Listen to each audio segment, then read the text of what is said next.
Assalamualaikum warahmatullahi wabarakatuh.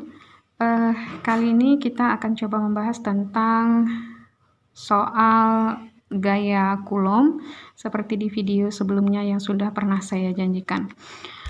Kalau kita perhatikan di sini tertulis bahwa ada 3 buah muatan yang masing-masing nilainya plus Q berada pada sudut-sudut suatu segitiga sama sisi. Kemudian jika sisi-sisi segitiga tersebut adalah R, maka besar gaya Coulomb pada salah satu muatan adalah. Kalau kita gambarkan terlebih dahulu untuk segitiga sama sisi, nah kira-kira seperti ini. Di sini ada muatan, di sini ada muatan, dan di sini ada muatan. Masing-masing bernilai positif Q. Positif Q. Nah, seperti itu. Kemudian katanya bahwa sisi-sisinya bernilai R. Berarti di sini R, di sini R, di sini R. Kita namai misalnya di sini ada titik sudut A, B, dan di sini ada titik C. Nah, seperti itu. Yang ditanyakan besar gaya Coulomb pada salah satu muatan. Oke, kali ini kita akan coba pilih titik sudut A.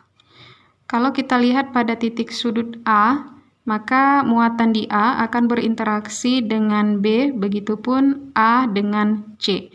Nah, kita akan tinjau dulu A dengan B. Antara A dengan B, muatannya adalah muatan yang sejenis, otomatis akan terjadi gaya saling tarik-menarik. Di B akan terjadi FBA yang ke kanan, di A akan terjadi FBA yang ke kiri. Kemudian untuk A dan C juga sejenis, maka di A akan terjadi gaya yang ke sini.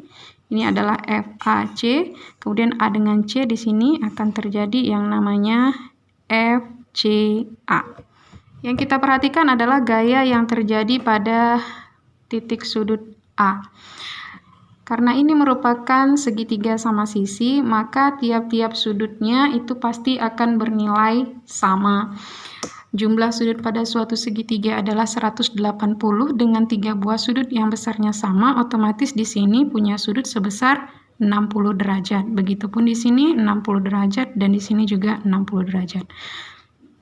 Berdasarkan aturan sudut, maka sudut yang bertolak belakang pasti nilainya sama, yaitu sama-sama 60 derajat kalau begitu. Nah, ketika kita ingin mencari berapa besar total gaya Coulomb yang dirasakan oleh titik sudut A atau muatan A, maka kita harus tahu dulu berapa nilai daripada FBA. Oh, tadi ini bukan FBA ya. Harusnya ini tadi FAB ya, FAB. Oke. Dan FAC.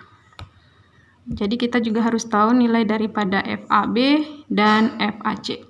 Pertama, kita akan lihat untuk FAB.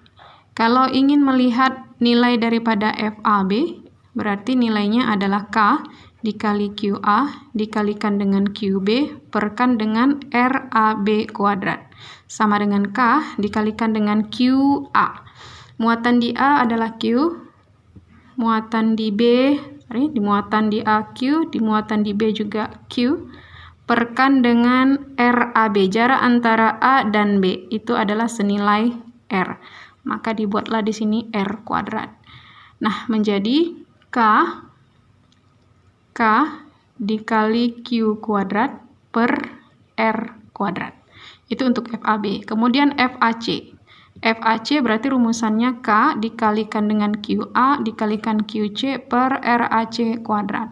K-nya konstanta, biarkan dalam nilai K. Kemudian QA muatan di titik A adalah Q. Kemudian QC muatan di titik C adalah Q juga. Per jarak dari A ke C. Dari A ke C jaraknya adalah R. Di sini kita buat R kuadrat. Berarti nilainya adalah KQ kuadrat per R kuadrat. Nah, kalau kita perhatikan di sini, FAC dan FAB membentuk suatu sudut bernilai 60 derajat.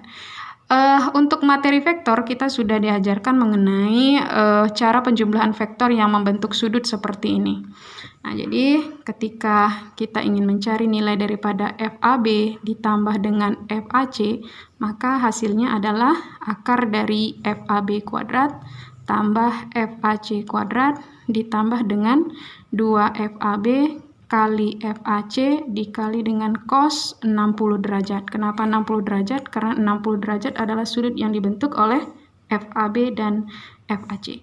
Sama dengan akar dari, nah FAB tadi kita sudah dapatkan nilai daripada FAB adalah KQ kuadrat per R kuadrat. Saya pindahkan kemari, KQ kuadrat per R kuadrat, jangan lupa FAB-nya dikuadratkan lagi. Tambah dengan FAC, FAC juga nilainya K dikali Q kuadrat per R kuadrat. Jangan lupa FAC-nya dikuadratkan lagi, kita kuadratkan. Ditambah dengan 2 dikali, nah FAB nilainya ini tadi, K dikali Q kuadrat per R kuadrat. FAC nilainya ini tadi, K dikali Q kuadrat per R kuadrat. Kemudian cos 60 nilainya adalah setengah. Nah, ini. Maka nanti nilainya sama dengan KQ kuadrat per R kuadrat dikuadratkan ditambah KQ kuadrat per R kuadrat dikuadratkan. Nah, ini kalau kita lihat merupakan variabel yang sama, yang di sini dengan yang di sini, maka bisa kita sederhanakan menjadi akar dari 2KQ kuadrat per R kuadrat dikuadratkan 2 kali. Ya. Kemudian ditambah dengan, nah 2 dengan setengah atau 2 di bawah sini itu bisa dicoret sehingga tinggal ini saja yang kita operasikan. Berarti ini adalah 2 variabel yang sama dikalikan. Ini adalah 2 variabel yang sama dikalikan. Berarti menjadi, nanti bisa kita tuliskan menjadi KQ kuadrat per R kuadrat karena dia dikalikan pangkat 2. Oke. Sama dengan akar dari, nah ini kalau kita perhatikan ini, nah yang saya berikan tanda ini kan variabel yang sama. Kemudian di sini ada koefisien 2, di sini koefisiennya pastilah 1, jadi 2 ditambah 1 di sini itu adalah 3. Jadi bisa kita buat di sini menjadi 3. Maka ini bisa menjadi akar dari 3 KQ kuadrat per R kuadrat dikuadratkan.